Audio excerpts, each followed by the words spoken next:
Hi all welcome to Blasters arena. Mohan ബഗാന്റെ ഒരു സമ്പൂർണ്ണ ആധിപത്യമാണ് ഇത്തവണത്തെ ISL സീസണിൽ നമുക്ക് കാണാൻ കഴിഞ്ഞിട്ടുള്ളത്.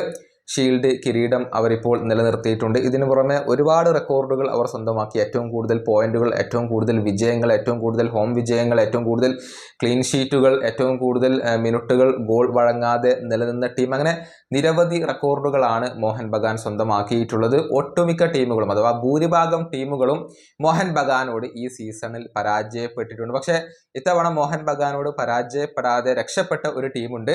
അത് മറ്റാരുമല്ല, മുംബൈ സിറ്റിയാണ്. 2 മത്സരങ്ങൾ കളിച്ചപ്പോൾ രണ്ടിലും അവർക്ക് തോൽവികൾ ഒന്നും ഏറ്റുവാങ്ങേണ്ടി വന്നിട്ടില്ല. മത്സരം സമനിലയിൽ കലാശിക്കുകയാണ് ചെയ്തിട്ടുള്ളത്. 2 മത്സരങ്ങളിലും 2-2 സമനിലയാണ് ഇപ്പോൾ മുംബൈ സിറ്റി മോഹൻ ബഗാനോട് വഴങ്ങിയിട്ടുള്ളത്. ഈ 2 മത്സരങ്ങൾക്കിടയിലും ചില സാമ്യതകളൊക്കെ നമുക്ക് കാണാൻ കഴിയും.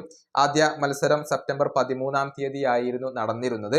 അന്നത്തെ മത്സരത്തിൽ ആദ്യം മോഹൻ ബഗാൻ 2 ഗോളുകൾ നേടുന്നു, തിരി ഒരു ഓൺ ഗോൾ വഴങ്ങുന്നു, അതുപോലെ തന്നെ റോഡ്രിഗസ് ലീഡ് വർദ്ധിപ്പിക്കുന്നു എന്നുള്ളതാണ്. പക്ഷേ രണ്ടാം പകുതിയിൽ 2 ഗോളുകൾ തിരിച്ചടിച്ചുകൊണ്ട് മുംബൈ സിറ്റി തിരിച്ചു വന്നു, തിരി ഗോൾ നേടി, പിന്നീട് ക്രൗമ കൂടി ഗോൾ നേടുകയായിരുന്നു. അങ്ങനെയായിരുന്നു ആ മത്സരത്തിൽ മുംബൈ സിറ്റി തിരിച്ചു വന്നുകൊണ്ട് 2-2 സമനില സ്വന്തമാക്കിയിരുന്നത്. അതിന് സമാനമായ റിസൾട്ട് തന്നെയാണ് ഏറ്റവും ഒടുവിൽ കളിച്ച മത്സരത്തിലും സംഭവിച്ചിട്ടുള്ളത്. അന്നും 2-2 സമനിലയാണ് പിറന്നിട്ടുള്ളത്. ആദ്യം മക്ലാരനും അതുപോലെ തന്നെ പിന്നീട് പെട്രറ്റോസും മോഹൻ ബഗാന് ലീഡ് നേടിക്കൊടുക്കുകയായിരുന്നു. പക്ഷേ രണ്ടാം പകുതിയിൽ മുംബൈ സിറ്റി തിരിച്ചു വന്നു, ടോറലും റോഡ്രിഗസും ഗോളുകൾ നേടി. അങ്ങനെ 2-2 സമനില തന്നെയാണ് അവിടെ ഉണ്ടായിട്ടുള്ളത്. മുംബൈ സിറ്റിയെ കൂടാതെ ബാക്കിയുള്ള എല്ലാ ടീമുകളും ഇത്തവണ മോഹൻ ബഗാനോട് പരാജയപ്പെട്ടു എന്നുള്ളതാണ്. പക്ഷേ ഇപ്പോഴും മുംബൈ സിറ്റിക്ക് ആ ഒരു പ്ലേ ഓഫ് സ്പോട്ട് ഉറപ്പിക്കാൻ കഴിഞ്ഞിട്ടില്ല.